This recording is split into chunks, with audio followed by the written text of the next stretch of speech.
Picture चालू करो बे। Existing political parties हम किसी को नहीं चाहते। ये जो मूवमेंट है, ये मूवमेंट क्यों इतना जोर पकड़ रहा है? क्योंकि ये आम युवाओं की आवाज है। उत्तर प्रदेश में आने वाले चुनाव में अगर भारतीय जनता पार्टी को रोकना है तो केवल वोट के बल से उत्तर प्रदेश ही भारतीय जनता पार्टी को रोक सकता है। एग्जिस्टिंग पॉलिटिकल पार्टीज हम किसी को नहीं चाहते। आम आदमी पार्टी, हमारी पूरी टीम और दिल्ली के नागरिक और जनप्रतिनिधि होने के नाते हम सीजेपी का समर्थन करते हैं। एग्जिस्टिंग पॉलिटिकल पार्टीज हम किसी को नहीं चाहते। झूठी तेरी बात सारी। अगर मैं कह रहा हूँ यहाँ खड़े होकर एडवोकेट चंद्रशेखर आजाद कि यहाँ से संसद तक आदमी आदमी होगा तो आदमी आदमी होगा, मेरी बात को आप याद रखें। एग्जिस्टिंग पॉलिटिकल पार्टीज हम किसी को नहीं चाहते। इसको यूज मत करिए प्लीज। तोड़ा दिल ना दान ना आया तरस फलानी ने। जय श्री राम दोस्तों, अगर आपके खून में भी राम भक्ति दौड़ती है तो नीचे कमेंट में जोर से लिखो जय श्री राम। देखता हूं कितने भाई अभी भी धर्म और देशभक्ति के नशे में चूर हैं। अब देखो भाई, चैनल का नाम तो सस्ते नशे है, लेकिन यहाँ नशा सिर्फ दो चीजों का मिलता है, ज्ञान का और मनोरंजन का। तो आ जाओ इस मस्त सफर में जहां दिमाग खुलेगा, हंसी रुकेगी नहीं। और हाँ, जिसने वीडियो लाइक और चैनल सब्सक्राइब नहीं किया वो अगली बार महंगे नशे की दुनिया में भटकता नजर आएगा। चलो वीडियो शुरू करते हैं। जय श्री राम। अभिजीत दीप सरकार तो रोड़ा डाल ही रही है इस प्रोटेस्ट में, लेकिन सबसे बड़ा रोड़ा अब मुझे लगता है तू बनेगा। कैसे? पूरे टाइम मैं करता रहा कि मुझे एयरपोर्ट लेने आओ, मैं पुलिस स्टेशन जाऊंगा, मैं परमिशन लूंगा, मैं दूंगा सारी इंटरव्यूज। और अब तुझे राहुल गांधी के समर्थन की जरूरत है। क्यों? सबसे पहले तो ये याद रख कि इस पूरे आंदोलन को सारा सपोर्ट सोनम वांगचुक की वजह से मिल रहा है। ये चीज तुम लोगों को भी पता ही है, पता भी थी। तुम्हारी वजह से कोई सपोर्ट नहीं कर रहा है। ये जितने आज तक गूंगे बैठे हुए थे ये भी बोलने लग गए हैं सोनम वांगचुक जी की वजह से, तेरे वजह से नहीं। शुरुआत से तू कहता रहा है कि कोई पार्टी का बंदा ना आए, कोई नेता ना आए, ऑपोजिशन नकारा है, तभी मुझे सीजेपी बनानी पड़ी है। तभी आज तो फिर तू राहुल गांधी को सवाल क्यों कर रहा है? राहुल गांधी को क्यों बुला रहा है? पूरी तेरी टाइमलाइन, तेरा पूरा ट्विटर राहुल गांधी को गरियाने से भरा हुआ है। पूरे दिन तू केजरीवाल और आम आदमी पार्टी करता रहता है। किसी की भूख हड़ताल से सत्ता या तंत्र को डर नहीं लगता। सत्ता या तंत्र को डर लगता है that how much political outrage can this person's death cause. Mahatma Gandhi scared Britishers, Anna Hazare scared Congress because they were afraid that if they died on their hand, on the powers hand, there would be a huge horrible political unrest in the country. But क्योंकि तुम लोगों की राजनीति हमेशा से ये चलती आ रही है कि तुम एक ही पार्टी के तुम्हारे सारे लोग हैं, अब नहीं भी हो चलो तुम पे आरोप तो उसी पार्टी के लगाए जाते हैं कि ये एक ही आम आदमी पार्टी से जुड़े हुए हैं, आम आदमी पार्टी के बंदे हैं इनके सारे। तो तुम्हारे पास समर्थन भी फिर उसी जो आज की डेट में मतलब जरा सा बच गया है उसी पार्टी से आ रहा है समर्थन। और तुझे बुलाना ही है तो तू धर्मेंद्र प्रधान को बुला, मोदी को बुला, लेजर आइस को बुला, बीजेपी के सत्ता में बैठी हुई हर कुर्सी को बुला कि राहुल गांधी करेगा तुम्हारी मांगे पूरी। आज सारा देश साथ दे रहा है क्योंकि कोई निस्वार्थ इंसान को हम लोग बीच मझधार में नहीं छोड़ना चाहते हैं। ये लड़ाई जारी रहेगी प्रधान के इस्तीफे तक, मगर तेरे अहंकार, तेरे ईगो मसाज के लिए नहीं, मगर एक नाकारा, नाकाम और हरामी सिस्टम के खिलाफ। मैं सैयद सादिक हुसैन हूँ। जय जगन्नाथ। नमस्ते सर। सुनाई दिया? जय जगन्नाथ। Yes sir. हाँ। जय जगन्नाथ सर। जय जगन्नाथ। जय जगन्नाथ। जय जगन्नाथ।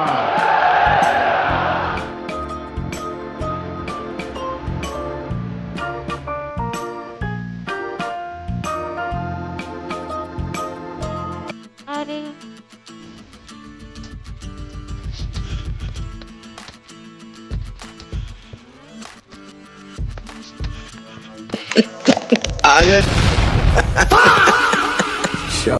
सांप्रदायिनी सुपिनी सुख पोसनी। अब्बू आ रहे हैं।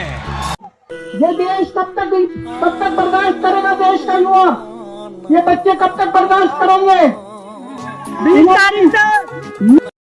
अरे कौन भौंक रहा है ये बदतमीज? अबे सोनम इतने ज्यादा ड्रामे मत कर, क्योंकि 2 दिन से ज्यादा अगर कोई भूखा रह जाता है ना तो वो मर जाता है। और अगर तू जो ये ड्रामे कर रहा है ना, अगर तुझे ये लग रहा है कि तेरे भूखे रहने से सरकार को कोई फर्क पड़ेगा, अबे सरकार को छोड़, हमें भी घंटा फर्क नहीं पड़ने वाला ना, सरकार को घंटा फर्क नहीं पड़ने वाला, क्योंकि तेरे जैसे कितने ही आए और कितने ही चले गए। और ये जो तेरा दोस्त है ना अभिषेक, इसको बोल तू 2 दिन भूखा रह के दिखा दे, इसको भी घंटा फर्क नहीं पड़ेगा। ये तेरे मजे ले रहा है, तेरा यूज कर रहा है और तेरे को जो है ये लटका के ही छोड़ेगा। इसलिए मेरे भाई, अगर आज की डेट में माँ बाप खाना नहीं खाते तो बच्चों को कोई फर्क नहीं पड़ता, और अगर बच्चे कोई खाना नहीं खाते तो माँ बाप को कोई फर्क नहीं पड़ता। इसलिए मेरे भाई ये चूतिया मत कर, उठ के जाकर रोटी खा ले, छोले कुलचे खा ले, अंडे चौमिन खा ले। अगर कहता है तो मैं तेरे को पेटीएम कर दूंगा, लेकिन मत कर, क्योंकि ये समाज है, समाज में कोई किसी को भूखा रहते हुए देख भी सकता है, नहीं भी देख सकता, लेकिन किसी को कोई घंटा फर्क नहीं पड़ने वाला। और ये ड्रामे करके तू कोई बॉलीवुड का आर्टिस्ट नहीं बनने वाला। तेरा जमाना चला गया 20 साल पहले, और आज की डेट में सोशल मीडिया का जमाना है। ये चूतिया पकड़ के लोगों को चूतिया मत बना, सरकार को सब पता है तू ड्रामे कर रहा है। धन्यवाद। जिस दिन सोनम सर की हंगर स्ट्राइक शुरू हुई थी, हमने उसी दिन कह दिया था कि जो जो लोग आकर सपोर्ट देना चाहते हैं वो सपोर्ट दे सकते हैं, लेकिन अपने पार्टी के झंडे घर पर रखे, यहाँ पर पॉलिटिकल मंच ना बनाए, यहाँ पर अपने पार्टी का एजेंडा ना रखे, यहाँ पर जो एजेंडा है यूथ का वही रखे, यहाँ पर अपने पार्टी का एजेंडा ना रखे, यहाँ पर जो एजेंडा है यूथ का वही रखे। 4 अप्रैल 2011 का दिन था, यहाँ पे अन्ना हजारे बैठे हुए थे, यहाँ पे सामने अन्ना हजारे जी बैठे हुए थे। उस वक्त की सरकार को भी बड़ा अहंकार था। 3 साल के बाद वो सरकार नहीं बची, अपने अहंकार की वजह से डूब गई। आज 2026 है, मैं इन लोगों को कहना चाहता हूँ, युवाओं की बात सुन लो, कॉकरोच आंदोलन की बात सुन लो, सोनम वांगचुक की बात सुन लो, नहीं तो आज से 3 साल बाद आपका भी वही हश्र होगा जो 2014 में इनका हुआ था। उत्तर प्रदेश में आने वाले चुनाव में अगर भारतीय जनता पार्टी को रोकना है तो केवल वोट के बल से उत्तर प्रदेश ही भारतीय जनता पार्टी को रोक सकता है। बादशाह जब तानाशाह हो जाएगा तो हंगर स्ट्राइक काम नहीं करे, फिर तो लाठी काम करे। ट्रैक्टर ट्रॉली यहाँ नहीं है तो वे सब तैयार है, चिंता मत करो। तानाशाह बादशाह का अंत होगा, ये अपना कार्यकाल पूरा नहीं करेगा, बीच में ही हटेगा। कौन है ये लोग, कहाँ से आते हैं? हम लोग सच्चाई के रास्ते पे चल रहे हैं। मुझे पूरा यकीन है कि हमारा ये अनशन इस मेडिकल साइंस को भी फेस करेगा। मैं कम से कम 10 दिन तक अनशन के ऊपर यहाँ पे बैठ सकता हूँ। In a democracy, government should be sensitive to what people want. That's what democracy is. It's not what one person's whim or ego decide. Sonam Wangchuck की बात सुन लो, नहीं तो आज से 3 साल बाद आपका भी वही हश्र होगा जो 2014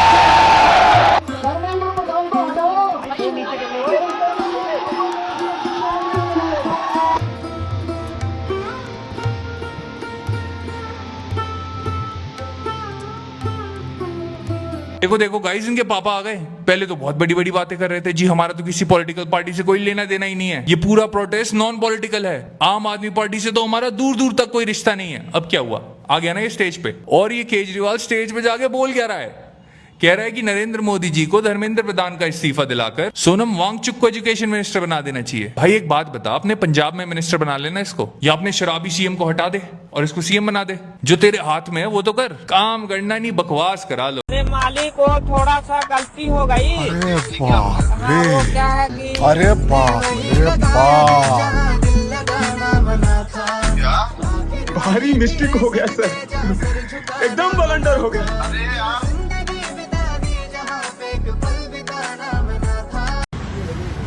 ऐसे कई मुद्दे हैं जो देश हित में नहीं है, देश की जनता समझती है।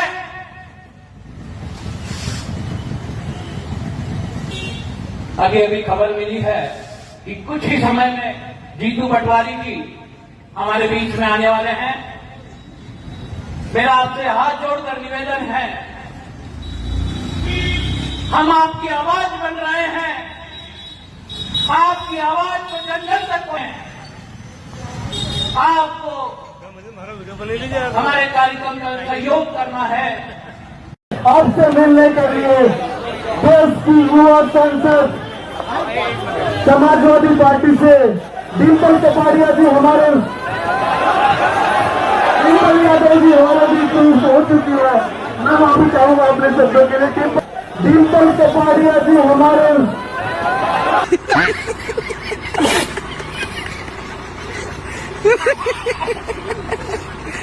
योगी जी, आपके असली दुश्मन तो आपकी पार्टी में बैठे हैं। प्रधानमंत्री जी और अमित शाह जी आपको यूपी की कुर्सी से हटाने का पूरा प्लान बना चुके हैं। उन्हें उत्तर प्रदेश के मुख्यमंत्री को हटाना है, ये हटाने की साजिश चल रही है। आप बात ही नहीं समझ पा रहे हो।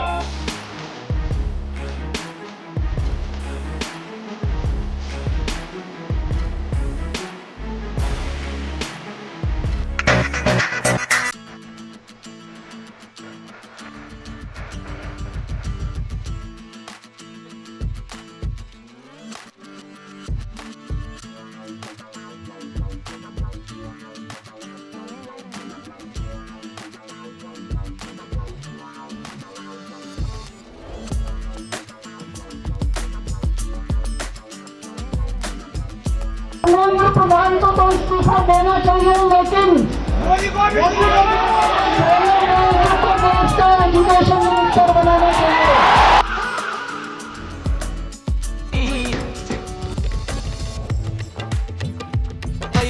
मैं पहचान जाता हूँ। आजकल क्या होता है देखो, मैं बताता हूँ आपको। कहीं मैं सड़क पे जाता हूँ, मुझे दो तरीके के लोग दिखते हैं। एक ऐसे मुस्कुराता है, खुश रहता है, चेहरे पे मुस्कान होती है, मैं कहता हूँ आरएसएस। और एक मुझे ऐसे दिखता है, मैं कहता हूँ कांग्रेसी।